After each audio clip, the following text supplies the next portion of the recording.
To talk to you about three things this morning, assuming I don't use up all my time talking about completely irrelevant topics. One, that I believe we're at a moment in the evolution of this nation, the United States of America, and of our planet, where we have to have a different type of conversation, and unfortunately one that's become quite unfashionable. So I'd like to talk to you about the merits of being unfashionable. I've been asked to talk a little bit about innovation, and I would enjoy that because I think this is actually necessary to get geodesign from the shiny object, cute toy stage to the it really actually matters to society and civilization and where we're all going. Now, by the way, if you don't do that, I would argue it will happen anyway. So if you all just sit there grinning and have nothing to do with, leaving here inspired by the people you've met and the projects they're doing, and go create in the marketplace to make geodesign happening, it will happen anyway, but it will take longer, and as a result, especially the old farts might miss it. So part of what I want to talk to you today about is you can actually make a really big difference personally in how fast this all happens. And the fact that geodesign is now being talked about, which means people are actually considering it as being a thing, is an important step forward, and that conversation is sustaining. But then the question is, what are you going to do about it? So I'd like to talk about what do you want to do about it? How do you actually make things actionable in a way that can have impact and a difference in the course of human events?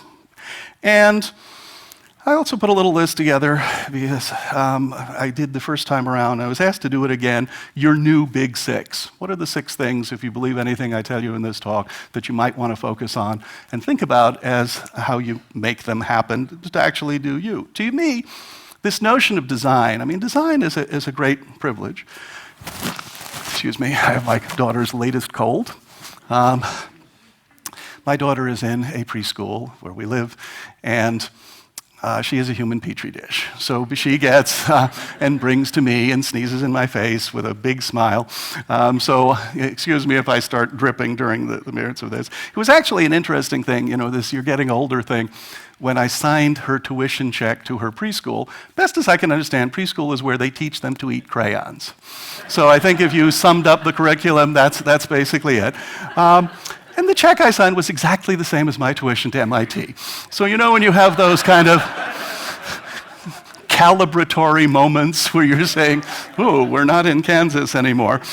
Anyway, stated simply, I think there are only 3 types of design, and everything we see in urban design, architecture, etc., is some combination of those 3 primal first principle forms of design. The first one is what I would call reality-based design, where understanding a sensibility of human beings and what they appreciate, you create things that feel real. You're in a room like this, try to give a sense of openness and air and daylight.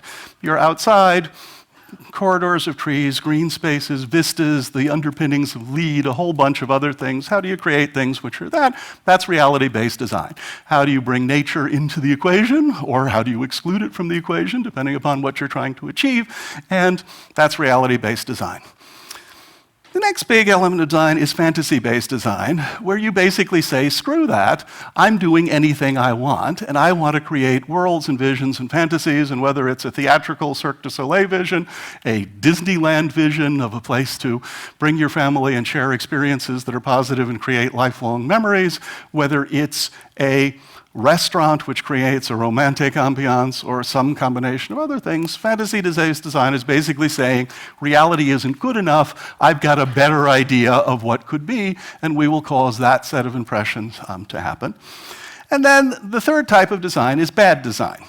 Unfortunately, it is the dominant form of design, and everything I've seen is some combination of these sort of 3 primal forces. And as design professionals, I would argue that avoiding bad design might actually be something to hang your hat on as being there, but the problem is doing that in the real world is really, really hard, because most of you don't wake up in the morning and say, let's go design something bad, but you do, as do I. And it's been a long time since people have decided to crawl in out of the rain and find shelter. How many great houses have you seen? Okay, why out of hundreds of millions of houses, all over the place, why are a handful of them great houses? Why are spaces that you're in, such a small number of them, great spaces? Because it turns out it's very hard. And you actually have to come to a series of understandings, and the forces of nature, the forces of government, the forces of a whole bunch of things conspire to maintain the status quo, and the status quo is bad. And so as a result, making things that are fundamentally different or better is difficult. You have to tell a compelling story to get someone to sponsor you. You have to convert code authorities, a whole bunch of other things who basically, you look at things like the federal acquisition regulations, which govern how the Department of Defense buys things. It's encyclopedia-sized volume, and basically anytime someone screwed the government, they made a rule that said you can't do that. It's not any more elegant than that. There's no big idea. It's just, oh, well, we got screwed because someone put the thing on the left rather than the right, so you basically write a thing saying, the requirements shall specify that you do this and that, and if you don't, they're in violation, you don't pay them, you send them to jail, you do a bunch of other things. And so that's how most zoning happens. You have preemptive zoning. It says, well, we're not going to allow toilets and accessory structures. Well, if you're an artist, you occasionally pee, and it's actually nice to have a toilet. I live in a city that doesn't allow toilets and accessory structures. Because why? Because the sense is 100 gypsies will move in and establish themselves because of your toilet as the coalescing factor in this artist studio. Preemptive zoning, it's all around. Every building you see in every major city is subject to a whole bunch of those sorts of things. So it doesn't matter that from a civility, sensibility, public health, bunch of other reasons, it's probably a good idea to have a toilet in a little building you're going to spend a lot of time in. You can't have it in the town I live in because of those sorts of things. So there's a lot of that goes on. And the inability of designers who may have great talent in visualization, may have great talent in how do you assemble ideas, of how do you make things that high touch, high tech, any number of things like that, they often don't have the ability to tell the story in a compelling enough way to get enough people lined up to be able to make the miracle, to make the things happen. And so how do we help them? How do we create a set of things which actually helps them tell those stories? And I would argue that that's one of the underpinnings of geodesign. It's telling the story. I would also argue that a set of iterative tools that allows you to do that changes the way you design. The ability to rapidly iterate, the ability, just like you look at film editing. Computers and film editing, I started editing films when you basically had Chems or Steenbecks or Moviolas, and you wanted to change a shot. It took 20 minutes to go find the shot. You cut it too many times, you damaged the film, you had to make a new work print. Every time you make a new work print, you handle the negative, you might screw up the original negative, so there's a lot of pressure, don't do that. So it forced you to be thoughtful. It also precluded you from wanting to experiment a lot, just because there was a price to pay, an opportunity cost for experimentation. The good news and the bad news, computer editing came in overnight, and it changed things. And the good news is you can do 100 different assemblies, do them in minutes, look at the results. The bad news is it was no longer important to be thoughtful because there wasn't a consequence to being unthoughtful. And this sort of question of the consequences of being thoughtful versus not is an important one, especially because many of the fundamental issues facing the future of our planet have very long time constants. And the problem with things with long time constants is we are living in a nation of short attention span people. The kinds of dialogues that happen today, there are people tweeting about this conference right now. You can't tweet more than 140 characters because it was designed not to be able to do that. It is difficult to express a coherent thought in that much time. So as a result, most tweets are not coherent thoughts. And we sort of put it together and we add our own version of coherence. But the problem is where we are heading, especially in the United States of America, and I only speak about that because it's the only country I know really well. I travel a lot, but I know this country reasonably well. And part of the challenge with this short attention span thinking is we are at a stage where I would argue it is impossible to have a sustained public dialogue on a complex subject. And as a result, we don't. And we make decisions based upon hyperbole, on popularity, on public rumor, on bullshit, on a whole collection of other things, but not actually a reasonable public dialogue and debate about a complex topic. Because in a short attention span world, we actually want short, concise, brief, get-to-the-point answers, and without having to... Now, this has been a long trend. You look at the past 100 years, whether it's the invention of the postcard, turn of the century. Someone had to invent it. It's too long to write a letter. Do a postcard. If you make it little, then nobody feels like, the postcard was a tweet. It just happened 100 years ago. And the concept of this tweet was you only make it this big, and yeah, you could write really small, but there's a limit to how small you can write and still see it. So it was a way of basically saying, just get to the point and, tell me you love me or do something like that and send this thing off. There has been, Reader's Digest. Have you heard of it? How many of you read it? Interesting, you'll notice a very few number of hands, probably 10 hands in the room went up. It is the most widely circulated magazine on earth, is Reader's Digest. I have never looked at a Reader's Digest except in a doctor's waiting room. And then I'm afraid to touch it, so I've literally just looked at it. Yet it's vastly popular. Cliff's Notes. Remember Cliff? The 50s, right about the time Cliff's Notes was, well, gee, you're going to school, you have to get a degree. How many of you use Cliff Notes? Oh, a lot more than Reader's Digest. Why? Because you had to pass the course, you wanted to learn something, but you certainly wouldn't want to take the time to read that great work of literature or, other thing like that, because you don't have time.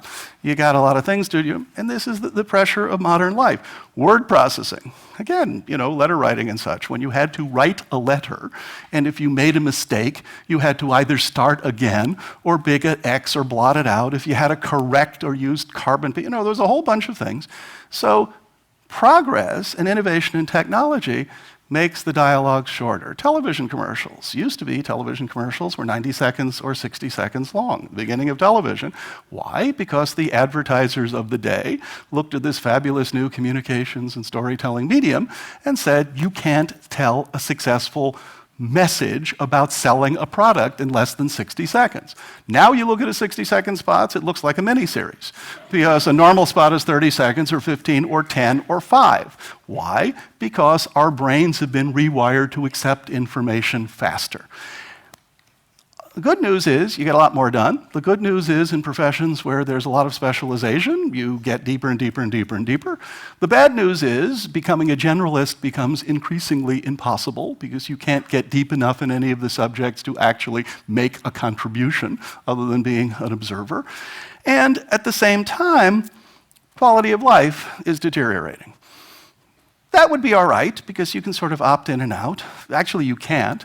Try not answering your email for a week or a month and watch what happens. Okay? First of all, you go into withdrawal, you're this, that. Second of all, the idea that you're going to get back on email and actually have to look at the 50,000 things that, arrived in the 20 minutes you were off, there is a pressure, and this pressure changes society, it changes the way we think, it has impact, it has a whole collection of other things.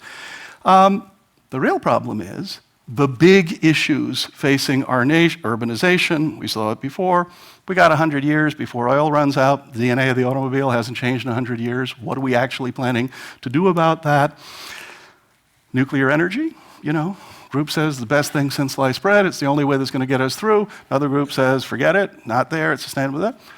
These are difficult things. The ozone layer, global warming. These are issues where the consequences of your actions have very long time constants. And as a result, you're not going to see anything really happen based upon the little decisions you're doing here. And in a world of short attention spans, that creates a real problem. Because there is no appetite in political leadership to want to do something unpopular here that will get you not reelected, et cetera, because you're actually affecting something out there. There isn't a great appetite for that.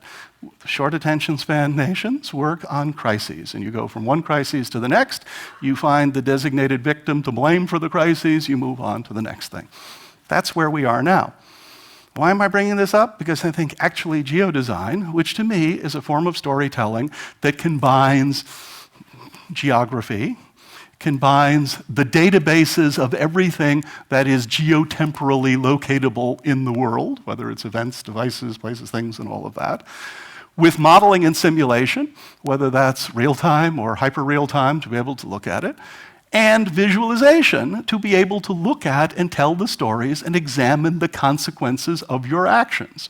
So that if your models are right and you get people to believe it, and we actually take a moment to get people to understand that science actually has some relevance in this, and that when you want to talk about something like global warming or something like that, there's actually science that matters, and you have to take the time to understand it.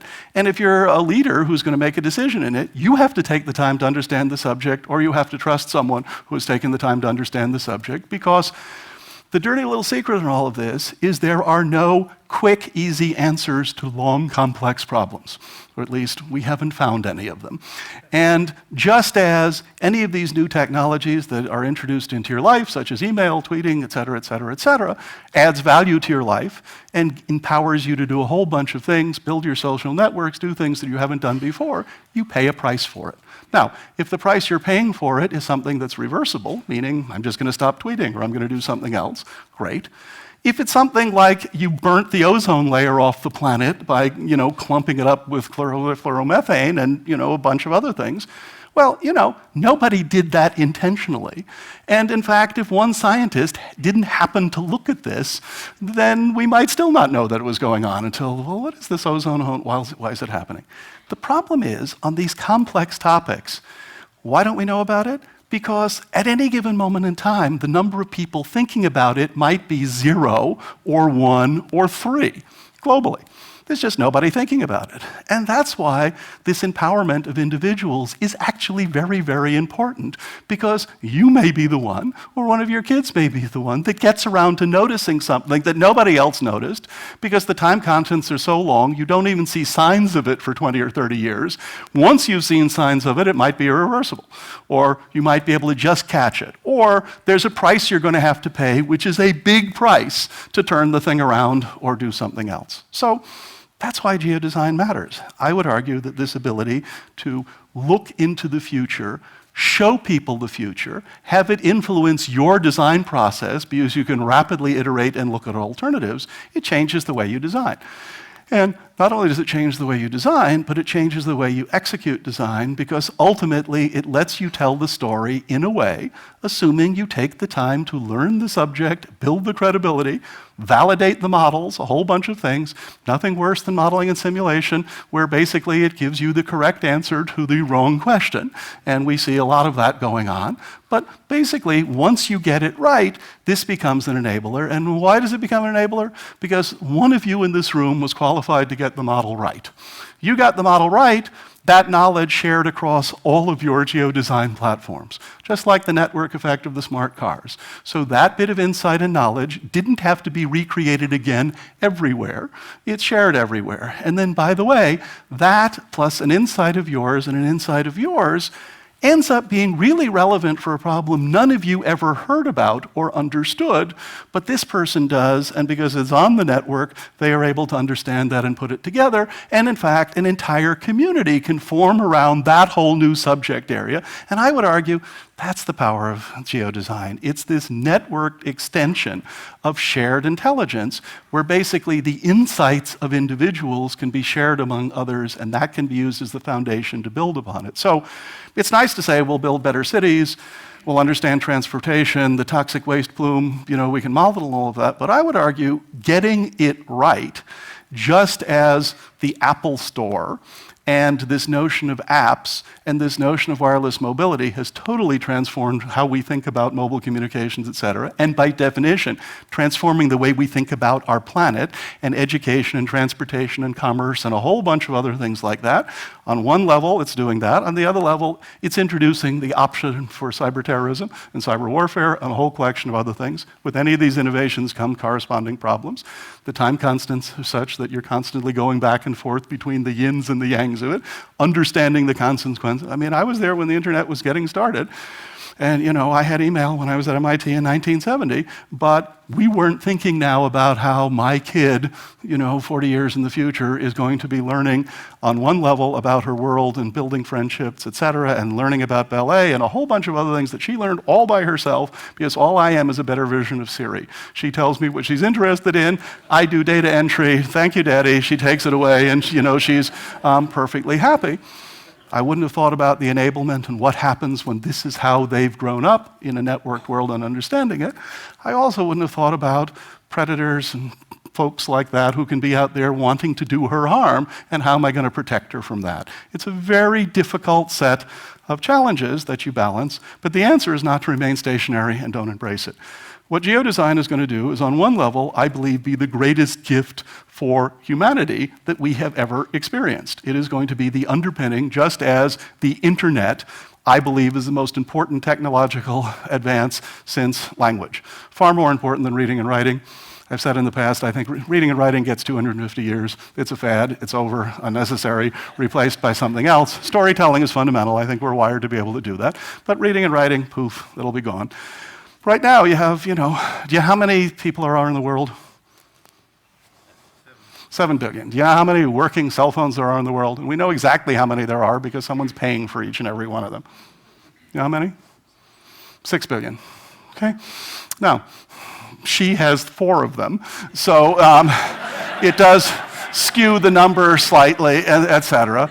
But there's something very fundamental and important going on, and the empowerment that ideas like geodesign have, just as the founders of the internet understood this is about connecting everyone on Earth, and understood that, and came up with the architectures of IP and a collection of other things to be intrinsically scalable, so that even though at a time it was done, there were a few hundred computers in the world, we could actually now anticipate billions of computers in the world, and it was scalable, and you can actually change the architecture as we're doing, IPv6, so that we extend the space of address so that it's scalable, et cetera. Scalable solutions that are important. So, what do you do about this? How do you actually move forward? You're designers, you're design professionals, you're other folks in that. What's it take to get this stuff done? And, I was interested. I was on the Army Science Board a long time ago, and they commissioned a study on future leaders. And this was when scenario planning was popular, so you basically pick 2 axes you think are important. It could be sales and cost of goods. And you basically look at this quad chart to see what are your possible futures. Why? Because it means if one of these futures starts happening, at least you've gone through the intellectual exercise of understanding what it might be about and how. And the 2 axes, because the Army is really good at measuring things, okay? So they have things, and I know your intelligence, your inseam, how long it takes you to answer a question, how fast everything about you is measured and recorded. And the 2 things they thought important for leadership was intelligence.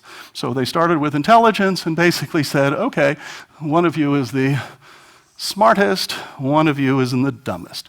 So just like this, we could measure this. You pick a metric. One of you in this room is the dumbest. One of you is the smartest. And we could, plot a distribution of you there. Is it a bell curve? Is it skewed? Hard to know. And the other was motivation. So basically, they went from the laziest person, over here to the most energetic person over here, because it seemed for the Army these were 2 reasonably good metrics what happened. Now, it doesn't take a rocket scientist to figure out that if you picked in this room the dumbest, laziest person, there is one of you here. And one of you met them at the beginning of this session.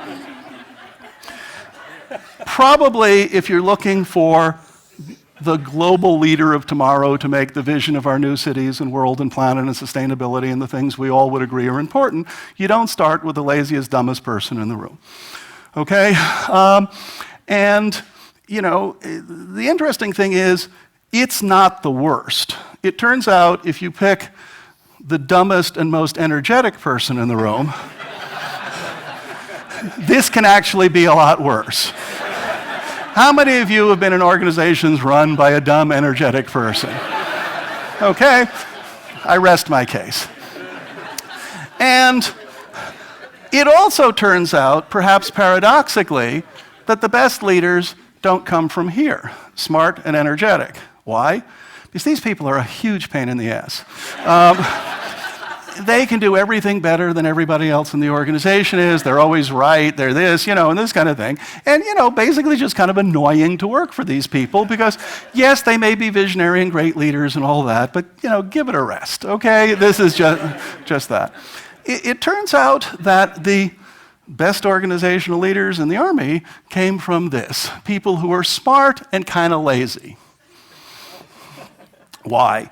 Because they build self-correcting systems. So they build teams, they provide leadership, they give guidance. They want to stay at the golf course, okay? They want to relax and know everything's working fine, and any potential problem that can happen, the self-correcting process with the teams who have been empowered corrects itself. So it turns out smart, lazy people actually make the most effective leaders in that situation. Problem is, what do you do with this information? Recruit smart, lazy people? Then you have an organization where everybody phones it in, and pretty soon there's just nobody to actually do real work. So the problem is, looking at these issues, understanding these issues, is not really good enough. You actually have to have a construct that allows you to be thoughtful, allows you to generate communities of talent that come around and provide a vision that's self-correcting that puts them there. It's a different way of creating a market. It's a way of creating an intellectual market within your organization that has the power and the ability to be definitionally better than you as the leader are. If you do it right, just as the App Store model caused the products of Apple to be better than anything at Apple could be designed internally. Because why? You got everything that's designed in Apple internally, plus you have the added-on layers of all the apps being designed by clever, interesting people on top of it. This has got to be better than just this or just that. So that ability to combine things. So the problem is, and this is the unpopular part of the discussion, is if we're going to address these big global issues facing us, and whether that's disease, whether it's education, whether it's fresh water, whether it's war, you name it. There's this whole list of really big issues that we have to deal with, global warming, et cetera, et cetera. If you're going to get that done, you actually have to take a long view. Right now, organizations develop a plan. How many of your organizations have a 5-year plan? Okay? Common. How many of you have ever thought seriously farther than 18 months into your 5-year plan? Not one hand, okay? That's what spreadsheets were made for. You punch it in an Excel, you have reasonable growth expectations, outcomes, et cetera. It runs the numbers, says, yeah, that looks good. Oh no, that looks like we're being too ambitious. Dial it down a little, this does this. But nobody thinks in a next quarter, short attention span business environment, if you're thinking out 18 months, you're doing well. And many people are thinking next quarter or 20 minutes in theory, or 5 minutes into the future. And so the problem is, I would argue, that we actually need to start a different type of dialogue. And for this planet, we need, pick a number, a 250-year plan.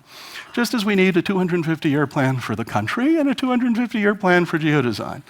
Borrowing from the military that thinks about modern warfare differently. Old days, they used to think about attrition. You beat the enemy senseless until they stop fighting you. That was the basis of war. We've now switched to something which we think is a new idea. Sun Tzu probably thought it was a new idea a few thousand years ago. But it's called effects-based warfare, where you basically start with an interesting premise, which is, what is my current state? State of affairs are the topic you're worried about. What is your desired end state? And then how are you going to get there? And I think that's actually a quite good way to think about our planet and about global extinction and about a whole bunch of things. Here we are now. If we pay attention, we know where we are now. We can actually take a census, understand where we are, the statistics and all of that. Let's look forward 250 years. Where do we want to be then? Now, we know a bunch of things will happen. We'll run out of oil. We'll do this. Yeah, we'll find more. We'll run out of it again. We'll do a whole bunch of things. So there's not going to be this. There's not going to be that. There's going to be a collection of things. Where do you want to be in 250 years? What's the end state? I would argue that having the discipline to just sit down for a day and think about that will change your whole thought process. If you get it right, it doesn't mean you're going to know exactly what the future is any more than in scenario planning you know exactly what the outcomes are, but having a sense that it's over there and having a sense that in 250 years you'd like to address these things at least gives you an intellectual template and a roadmap to test your ideas against. It also gives you a way of having a different type of conversation, saying that, well, on one level, there's the time and pressure of the near term, the midterm and the near term, the projects you have to deliver, the things you're being gauged upon. Right now, most of us don't have a metric to gauge that against the long-term end state that we would like to end up in. So it might turn out to be a great idea, it might not, but I would argue having a 250-year plan enabled by geodesign would give one a framework, give our leaders a framework, give our urban planners a framework, give our architects, our zoning people a framework to say, you know, people have been thinking about this. People continue to think about it. That same network effect in geodesign, the more work people do on the long-term plan, the more that body of knowledge increases that becomes the template that other people can build and learn from. And pretty soon you're on the path to doing something, I would argue, that could be really important, which is provide an intellectual and creative framework for the design communities to use in what is the end state that we are trying for. Now, will you get it wrong? Of course you'll get it wrong. So by definition, you need to incorporate the notion of agility and flexibility into this 250-year plan so that as you get something wrong, you can react to it easily and quickly and be able to come up with, frankly, a better idea and say, oops, we got this wrong, we have new information, plug it into the model changes, we now understand there's something we actually missed.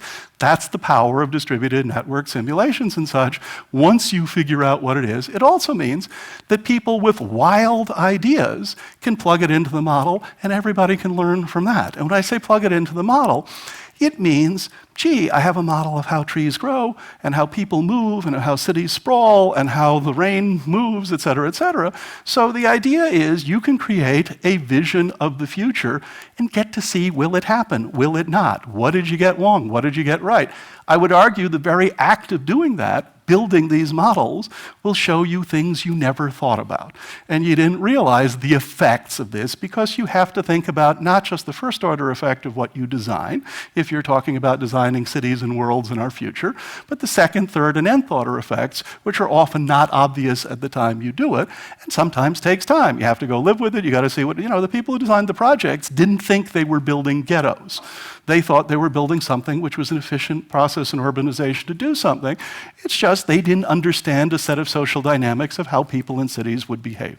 And so now that we do, you say, okay, well, we understand this tends to happen. It doesn't mean you can't have an innovative idea where you think you can reinvent the project and do it in a way that's fundamentally better and superior. Great, plug it in, try it out.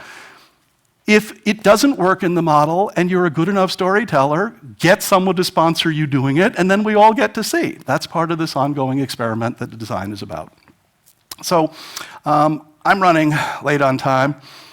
The organizations that you have to build to do this, it's important that you understand the people in your organization and your customers. And the people in your organization are like you. Why? Because if you built your organization, you hired the people you like, and you didn't hire the people you don't like. And if you were hired, it's because they hired you because you're like them and you didn't. And we talk about how we love and embrace change. We don't. Nobody likes change. It's annoying. It's disruptive. We talk about how innovation is essential. It isn't. It's mainly just a big pain in the ass, and most people don't like it and don't want to have anything to do with it. Every company on earth says you have to get out of the box. What they mean is we need a new box, and I want to, as quickly as possible, get you from the old box into the new box. But importantly, this notion of how do you build organizations that do this? I would argue there really are two types of people in the world who build organizations in their own image. The two types of people, I guess, people who believe there are two types of people in the world and people who don't would be one of them. So, there's this sort of thing, but I digress. The first type is what I would call a requirements person. And a requirements person believes in a generally quite quantitative process to how you get the business of design done. You put together a team, you empower this team. Okay? What does empowering mean? No one knows, but you can't have a team that isn't empowered and expect them to be effective, so you sprinkle water on them and you empower them. In my case, Diet Coke, and go forth. You give them terms of reference, et cetera. Any well-empowered requirements-based team believes that in order to be effective, you have to be measured, so they will agree on a set of metrics, because if you can't measure it, you can't manage it, et cetera, et cetera. They are encouraged to go off and speak to the customer because they are admonished that they never speak to the customer. Go find that. Look at best practice, see what they're doing in Bolivia. Go around and look at all of the great projects and come up with, a vision. Express the vision to me in a PowerPoint deck called the preliminary requirements document. You do that. You put it together, you submit it to senior management, and it's based upon questioning the customer, research and development, prototyping, a whole bunch of due diligence that you do for it, good economic modeling, etc. It is immediately rejected. Faster than the speed of light, in fact, is it rejected. Why? Because it's too expensive and it's going to take too long. So you start a process called value engineering, which means go back to the customer and tell them, I know you said you have to have all these things, but it's going to take too long, you can't afford it. What can you live with? The integrated process team, IPT, that's been put together to do this project, one by one people are leaving.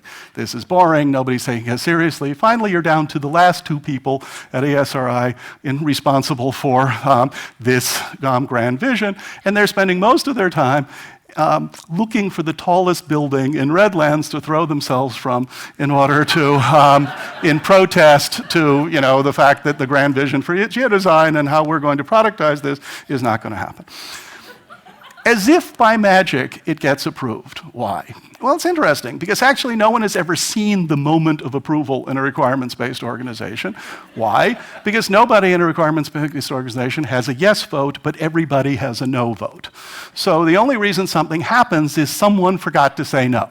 Somewhere in the organization, they forgot to say no. The door slammed shut, it blew from the in basket into the out basket. There was a photograph taken once of this process happening. Some people think it was photoshopped, but nonetheless, we don't know how projects are approved, but it happens. In which case, the work product from the IPT is tossed over to the transom to some group of people whose job it is to execute. They say, what is this piece of crap? We tried this 3 times. It's never worked in the past. Nothing you're saying is any new. It's not going to work in the future. We say, what are you talking about? You were part of the IPT that made this.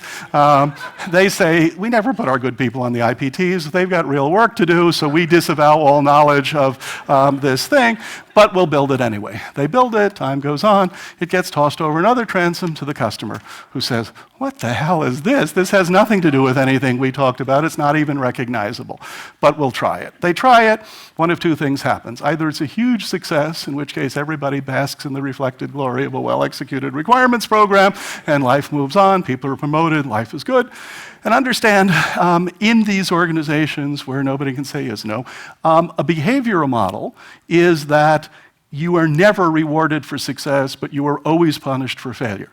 And you wonder why in government organizations that you're working with to get things done, that the bureaucrats you're working with don't love your great new plan. It's because if anything goes wrong with your plan, they will be punished and a career ender. And if your plan goes right, they will get no credit for it, you will get credit for it. So all you're doing is driving up risk and cost and a whole bunch of other things, which is why it's in their DNA not to approve your grand plan for the new city. Anyway, does that process sound familiar to any of you? I'm sure none of you have experienced it. But I'm here to tell you there's a fundamentally different process, which I would call the big idea process, as compared to the requirements process. And I'm not saying one is better than the other. But in big idea organizations, you never have teams. You basically have visionaries. You have people who are anointed as being the visionary du jour because they had something that was a success. Motion picture business, star architects, other folks like that. The person is a superstar because they did something really great, they were acknowledged for it. We trust that they'll find a way to pull this whole thing together. You never talk to the customer, because the sense is the customer will only give you a mild incremental improvement, if that, on what you already have. You want to invent the smartphone, go to a BlackBerry user and say, what would you do to make the phone of the future? How many of them do you think would say, get rid of all the buttons, make the screen 3 times the size, get me half the battery life, make the battery not interchangeable, create an app store, and give me multi-touch? Okay? How many BlackBerry users do you think, how many groups of users would ever come up with that? And the answer is, none of them would. And in fact, most of the people that resisted switching over to iPhones or the next generation smartphones, it's because everything about it ran against their grain, and everything they loved about their device, we took away. Now, why do they change? Because they don't have a choice, because, they die. There's a whole bunch of things that happen that basically do that. They're embarrassed by their girlfriends or children or other things into, what are you doing with that diesel, phone? You basically wear them out, is why people change, while there's a whole other community that embraces it. I'd urge you to read Clay Christensen's Innovator's Dilemma, talking about in companies, how companies keep going to the fancier, higher margin things because the people come in from the bottom and take the commodity businesses, which they don't want anyway because there's no margin, and then someone comes in and takes theirs, and they keep going. Problem is, as you go up this food chain, because here's where you get the margin, where you can actually make money, the size of the market keeps going down, till eventually you have no market, you can't move down the food chain because your cost of business is up, and you go poof. And that's what's happening. Look at the Eastman Kodaks, look at the General Motors, look at the companies that have been there. Can they survive these near-death experiences? Sometimes. Polaroid didn't. A whole bunch of them haven't. There are almost no companies that are more than 100 years old. Time constants. Why? Because it's hard to be more than 100 years old, because everything that made you great is the thing that prevents you from being different in this innovative new world. So, what's the point? Big idea organizations, they look at the world entirely differently. They have a team. The job of the team is to get the vision of the Grand Fromage to happen. The guy or gal who's the director, you're working on a Steven Spielberg movie, you're a 3-time Academy Award, director of photography, musician, et cetera, you're not there to do your movie, you're there to do Steven Spielberg's movie. And your job is to use your creative talent to make it better, and if you're the director of photography, make it beautiful. If you're the set designer, make it beautiful. And any of you get run over by a truck, the union will have a replacement there that afternoon. They'll look at the dailies, and they'll keep shooting, and life will be good. And it goes on. And, every so often people say, because it's a hit-driven business, and a bunch of things will flop, but all it takes is one hit. 1 out of 10 films, the movie studio, it works. The rest of them are going to be dogs, it doesn't happen. So how do you do this then? How do you put things together? Because the grown-ups say, wait a minute, why don't you go some due diligence? Go find out what are the highest grossing films of all time. Find out what they've got. And then, by the way, let's go pick the actors that were in the highest grossing films of all time. Get me some of those, let's put it together, put a requirements document together, and let's make a movie, okay? So that's why people design our cities. Let's put the requirements together for the city, we'll do a design charrette, we'll put the whole thing together, here's what matters, overlay it with all the rules. Okay, so your answer would be Leonardo DiCaprio, a dinosaur or some blue guy, in a thing, and a boat. Okay? Highest grossing films, those are the things. We got it, boss. Here's the big 3. We're ready to go. And all of a sudden, look back and say, what are you kidding me? This is going to cost too much. We'll never get this. Take too long, etc. Great. You value engineer it. We'll get rid of the blue guy. We'll get DiCaprio on a boat. What kind of movie do you want to make? Ask the audience. Well, you ask the audience, and they generally say, don't look at us. We're not the professionals. You're the creative people. But I can tell you the one thing. We love surprise endings. Okay? Everyone you ask about what your favorite kind of movie is, surprise ending is very high on the list. How many of you like surprise endings? Right? Good, right, okay. Would you do Titanic? I mean, you knew the ending, right? The boat's gonna sink. Anyone walk in to see Titanic that didn't expect at some point in the damn movie the boat's gonna sink, okay? It's a given. The reality is, you don't make the great movies, you don't make anything based upon a bunch of requirements.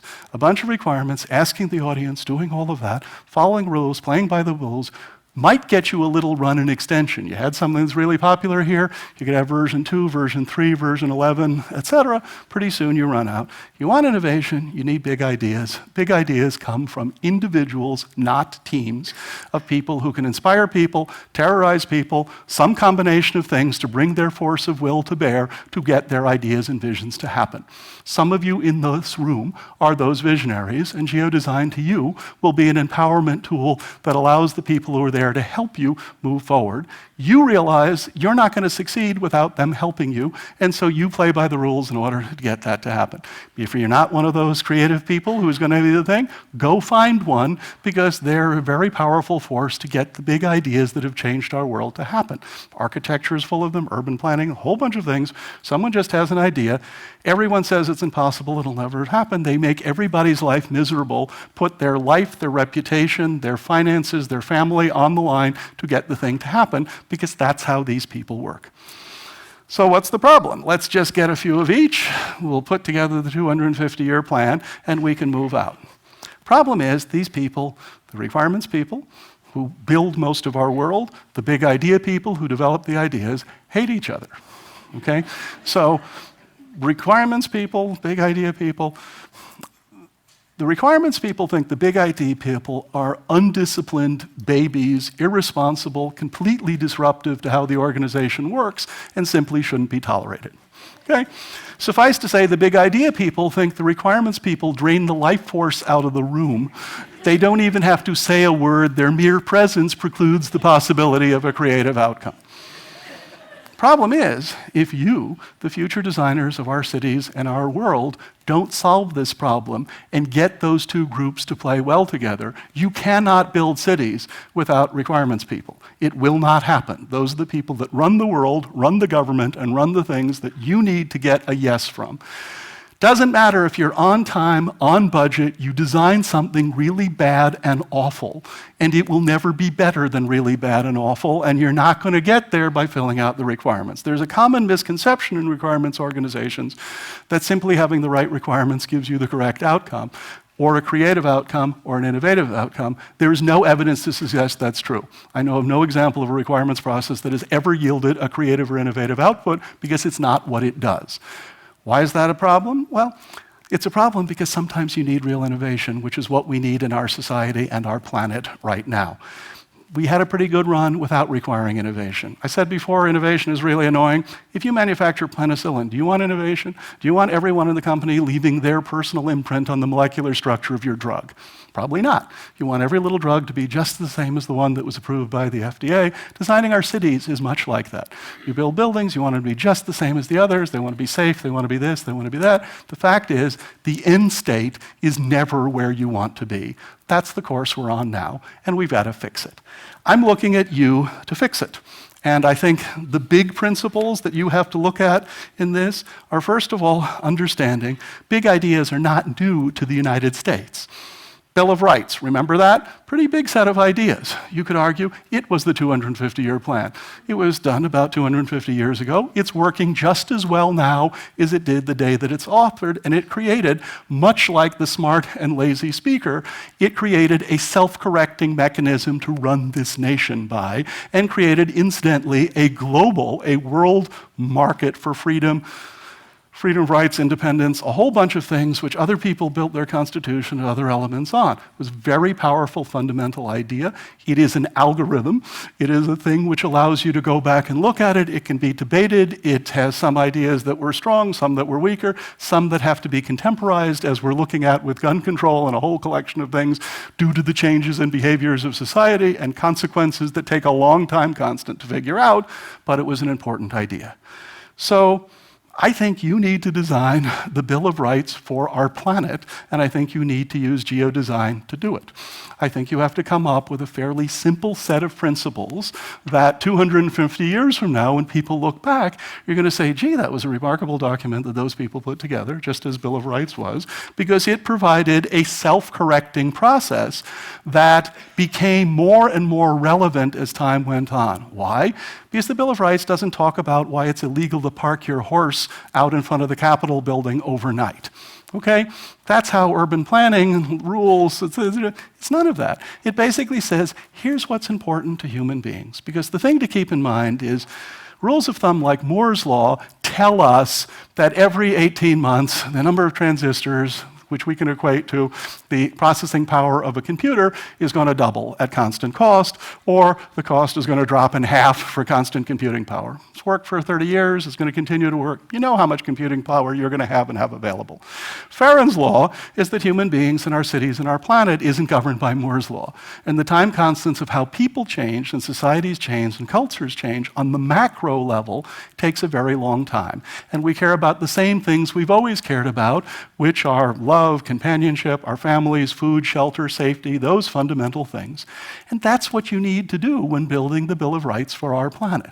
I would argue that geodesign is the organizing principle and what will become the toolkit that allows you, first of all, to do that, to create the marketplace for sharing the intellectual and creative ideas, to provide the platforms that the innovators can test their ideas against, and at the same time to provide a path forward so the near-term projects, which is what all of us as design professionals are involved with on a daily basis, can be judged against some goal and roadmap for the greater good.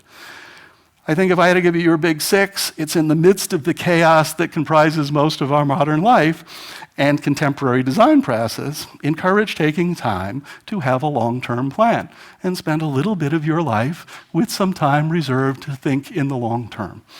2, be brave and willing to take on hard long-term problems, even though it's unfashionable, and all of the forces of nature and of the design world and the practices you're working in are going to punish you rather than reward you for that. There is an opportunity cost. It will not happen if you just allow things to run their course.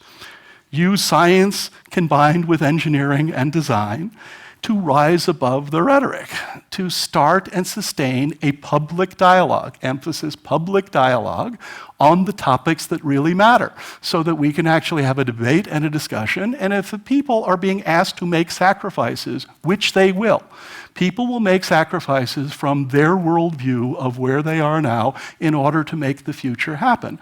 They're not going to do that unless you've taken the time to tell the story in a compelling way where they realize why it's worth making a sacrifice. You talk to anyone who's a parent, and they will make a sacrifice. Can I have the slide, please? One slide I brought you. That's my daughter Kira with the gang she runs. And, you know, that's what we're doing all of this for. We have to protect the people who don't have the power to protect themselves. We have to protect the species that don't have the power to protect themselves. We have to work against the self-interest groups that may in fact not align with a long-term plan that's beneficial. Why? Because a different set of mechanisms run that. Corporations that exist as a multinational corporation to maximize the profits to their investors. A person running that in the United States goes to jail if they don't take seriously running to maximize the profits for their investors. Nowhere is there a Bill of Rights for the planet that someone says, but by the way, it's okay if you pay attention to these things that matter. There needs to be, because otherwise, I would argue, the forces of nature that cause one set of entities to be successful will by definition suppress another set of entities. Some of those entities need to be protected from suppression. Some, by the way, should just go away. And it's just fine. There are a whole bunch of things where, not everything should be preserved in our planet, and we have to understand that. I think we have to create aspirational role models so kids like my daughter have people to look up to say, I want to be like that when I grow up. And the role models can't just be musicians, and can't just be drug dealers in the inner city, and can't just be celebrities. They have to have people who have had an impact on our world. One of the things geodesign can do is help elevate the presence of those people, so we create role models so that we actually have the feedstock intellectually and creatively in the geodesign community necessary to take it to these next stages. Because if you can't attract the best and the brightest, you're done. They're going to move somewhere else, and this stuff is not going to happen the way it ought to.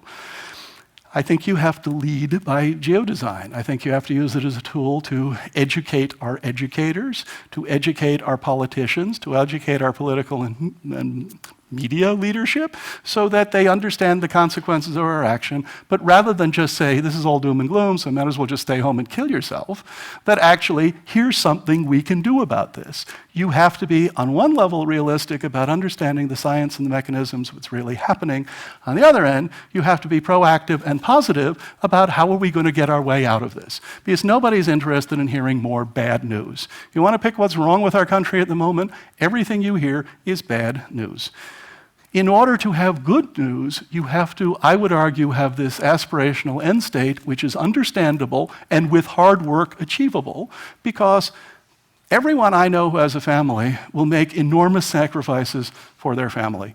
We do all of this for our kids. That's why you need to do geodesign. It's for our kids.